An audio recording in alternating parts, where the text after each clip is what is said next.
ya ni ga koti and ken yal ni le kun shawdi yal mo koreal awar manger and katon wudut GI promotion promoter gabli ding DJ dot tol mix master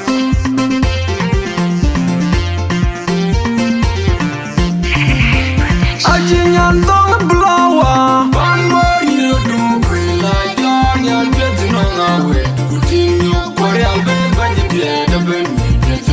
Ajinyan dong blower Ban more you do Kwila yon yan betina ngawe Kutinyo koreal ben banyi bieda ben Na you ga bang de dung na in the pure miet Na you ga bare la tiu tiu juai lo na kor De kor gumir ni ga bai dung na nu rien dai Na you ga bang de dung na in the pure miet Na you ga bare la tiu tiu juai lo na kor De kor gumir ni ga bai dung na nu rien dai Dung en ni de ni dung ga meri chite ni ga duk Abe de kor kunang pyo kunyi loi dung en Kuni dengerang goyang makir go kuni dengo dona bot ko dona ton nyan ton maria go kuru ta you ga bang na dung na in the pure miet na you ga bare la tiu tiu ju ai lo na ko de kor gumir ni ga bai dung na nu rien dai na you ga bang na dung na in the pure miet na you ga bare la tiu tiu ju ai lo na ko de kor gumir ni ga bai dung na nu rien dai dung ni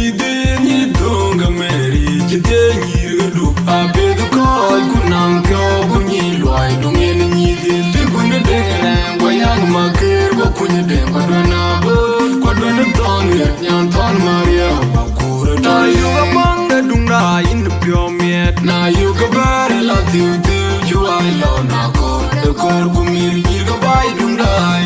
nu rien dai Na you ga bang de dung na in the pure miet Na you ga bare la tiu I love na kor de kor gumir nyir ga bai dung dai nu rien dai na duga yedit kaneng pyo nyir ga dung da nyir dur nyir ga bai dom je Queen Elizabeth ni chemo nylan biet nyale dung da lat kaleng yet ka jemo mele dan nyir dung ko nyir dung kwel gore kan yam bai ben na you ga bang de dung da in the pure miet na you ga bare la tiu tiu ju I love na kor de kor gumir nyir ga bai dung dai nu rien dai na you ga bang de dung dai in the pure miet na you ga bare la tiu tiu ju ai lo na kor de kor gumir nyir ga bai dung dai nu rien dai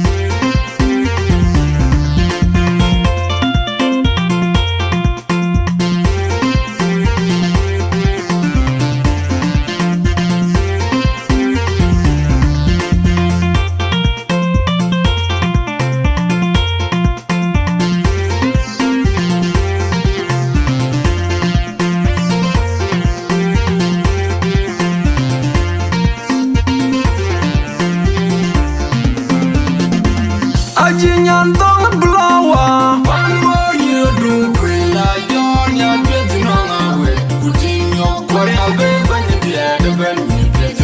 Ajinyan dong blower One more you do Kwila yon yan betina ngawe Kutinyo koreal ben banyi bieda ben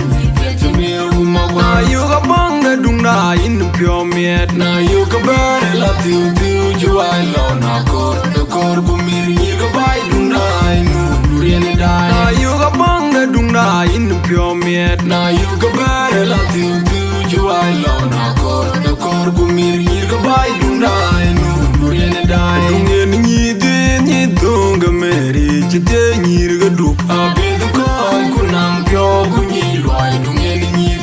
Kuni dengerang goyang makir go kuni deng Kwa dwana bot Kwa dwana ton nyan ton maria Wakuru ta you ga bang de dung na in the pure miet Na you ga bare la tiu tiu ju ai lo na kor De kor gumir nyir ga bai dung dai nu rien dai you ga bang de dung da in the pure miet. Na you ga bare la tiu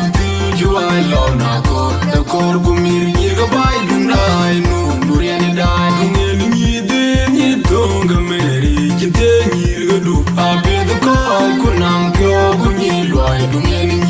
de gun de ren wa yang ma ker wa kun de wa na bo kwa do ni ton nyan ton maria ba kur da you ga bang de dung da in the pure miet. Na you ga bare la tiu